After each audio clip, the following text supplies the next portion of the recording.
Hello IT family, કેમ છો તમે બધા? હોપ કે તમે બધા મજામાં જશો. આપણે પણ એકચ્યુઅલીમાં મજામાં જ છીએ અને તમારી સમક્ષ ફરી પાછો આમ કહેવાય કે બ્લોગ લઈને પ્રસ્તુત થઈ ગયો છું. નવો આમ કહેવાય કે આ બ્લોગ બનાવવાની ઈચ્છા નથી મને, પરંતુ આમ કહેવાય કે તમારી સાથે આમ કહેવાય કે એક દિવસ પણ વાતચીત કર્યા વગર જતો નથી. કારણ કે આપણે કરી લીધું છે કમબેક ને જાજુ કમબેક કર્યું છે. અને બીજી વાત તો કે તમારી સાથે આજે હું 0 થી 500 સબસ્ક્રાઈબર, 500 નહીં પણ આપણે 1000 સબસ્ક્રાઈબર સુધી રાખીએ. ને એ સફર કેવી રીતે મેં કાપ્યો, શું છે, કઈ રીતે હું યુટ્યુબમાં આવ્યો, કઈ રીતે કેવી રીતે કોના થ્રુ આવ્યો, શું છે એ બધું મને કાંઈ આવડતું નહોતું, પણ તોય તમારી સમક્ષ પ્રસ્તુત છું. તો બન્યા રહ્યો બ્લોગ વિડીયોમાં. તો આજે એ બધા ખુલાસા તમારી સમક્ષ કરવાનો છું. તો બન્યા રહ્યો બ્લોગમાં. તો આપણે યુટ્યુબમાં કઈ રીતે આવ્યો એ વાત કરીએ ને, તો આમ કહેવાય કે લોકડાઉનનો સમય હતો. બધા નવરા, અમે બધા કઝિન્સ નીચે બેઠા હતા.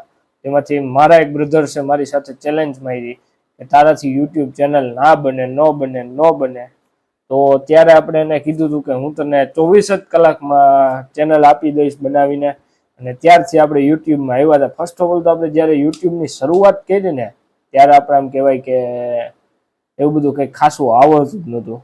તો આપણે સ્ટાર્ટિંગમાં ગેમિંગ ચેનલમાં આપણે વરદી બહુ મહેનત કરી હતી, પણ આપણે ગેમિંગમાં કોઈ પણ જાતની સફળતા નથી જેવી મળી જેવી આપણે આ બ્લોગિંગ ચેનલમાં ટૂંક જ સમયમાં હાસિલ કરી છે ને, એવી એકેયમાં એટલે કે મને ગેમિંગમાં નહોતી મળી. ઓલી સ્ટાર્ટિંગ જે કહેવાય નહોતું જોઈએ એવું મળ્યું. અને પછી થોડાક દિવસ થયા એટલે આપણે એમ કહેવાય કે એ ચેનલને થોડોક હાઈકું ને પછી બંધ કરી દીધી. ને એ ચેનલને પછી આપણે કહેવાય કે ડાયવર્ટ કરી. લોકડાઉનનો સમય હતો અને અમારે વાડીએ જવાનું હતું. તે તો બધા આમ કહેવાય કે વાડીએ જતા, મોસ્ટ ઓફ અમે બધા કઝિન્સ ને બધા વાડીએ જતા. ત્યારે અમારે આપણે તમે જે બધા મુખવાસ ખાવ છો ને, તલની મોસમ હતી. એટલે ત્યારે આમ કહેવાય કે શરૂઆત કરી હતી ધીરે ધીરે બ્લોગની. એ અપલોડ નહોતા કર્યા કારણ કે એડિટિંગ કરીને ડિલીટ કરી નાખ્યા હતા. મને એવું થયું હતું કે ના, નથી શેર કરવા. તે એમ આપણે થયું હતું. તે આપણે બોલતા પણ નહોતું આવડતું કેમેરા સામે કઈ રીતે હું બોલવું એમ. તો પછી પાછો સમય આવ્યો અને આપણે ફરી પાછો આમ કહેવાય કે થોડોક બ્રેક મારી દીધો. ચેનલ જ મૂકી દીધી, બધી ગેમિંગ ચેનલે બંધ કરી દીધી. અને ફરી પાછું હું એવું તે હુરાચન ચડ્યું. એટલે આપણે હેપી ન્યૂ યર એટલે કે બેસતું વર્ષ હતું ને, હું ને મારો ફ્રેન્ડ જતા હતા અમારે કેશોદમાં નજીક. કેશોદના જે મારો વિડીયો જોતા હશે એને તો ખબર જ હશે.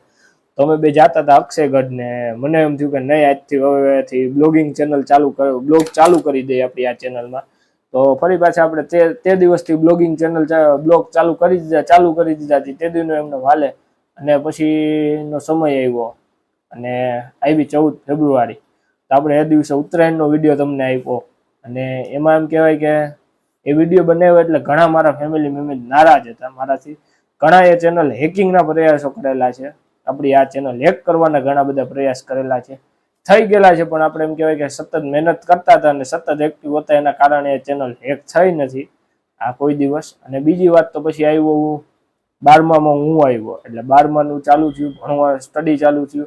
એટલે આપણે શિયાળાનો ટાઈમ હતો ને આપણે ગયા હતા સોનલધામ મઢડા. તે દિવસ આમ કહેવાય કે તે દિવસે ફરી પાછો બ્લોગ નાખ્યો. અને પછી આમ કહેવાય કે થોડાક દી ગયા એટલે થોડોક દી આપણે આમ કહેવાય કે 6-7 મહિના જેવો પાછો બ્રેક લીધો. અને આપણું 12માની બોર્ડની પરીક્ષા થઈ ગઈ પૂરી અને વેકેશન હતું લાંબુ. એટલે આપણે ભાગી ગયા હતા આપણા મામાના ઘેરે. તમે જે બધા જોવો છો ત્યાં 4-5 વિડીયો કોમેડી શૂટ કર્યા, એમાંથી 2-3 અપલોડ થયા હતા. બાકીના બધા ડિલીટ, ડેટા કરપ્ટ થઈ ગયા હતા, એના હિસાબે નથી અપલોડ થયા ને એવું બધું થયું. અને ફરી પાછું આમ કહેવાય કે હું એવું તો હુરાચન ચડ્યું ને કોલેજ આપણી ચાલુ થઈ ગઈ, કોલેજ લાઈફ. એટલે એમાં પાછળ ડેઇલી બ્લોગિંગની શરૂઆત કરી દીધી. અને એમાં જે સફળતા મળી મને, એ એમ કહેવાય કે ધીરે ધીરે દરરોજ એક એક બબે સબસ્ક્રાઈબર વધતા જતા હતા અને આપણે 500 પૂગી ગયા હતા. અને પછી એમ કહેવાય કે ફરી પાછું એક નાનકડું એવું, એટલે નાનકડું એવું તો નહીં, એ મોટો બ્રેક થઈ ગયો હતો.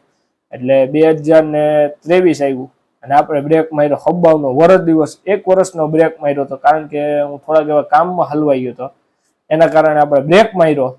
અને ફરી પાછું હું હુરાચન ચડ્યું હતી. ફરી પાછું થોડા દિવસનો ગેપ પછી પાછું ચાલુ કરી દીધું બ્લોગિંગ. અને તમે અત્યારે તો 2024માં આપણે જે હાસિલ કરી છે કારકિર્દી, કારણ કે વિડીયો બહુ ઓછા નાખ્યા હતા અને સબસ્ક્રાઈબર આપણે આમ કહેવાય કે ભરપૂર માત્રામાં તમારા બધાના સપોર્ટથી ભરપૂર માત્રામાં આપણે થયા.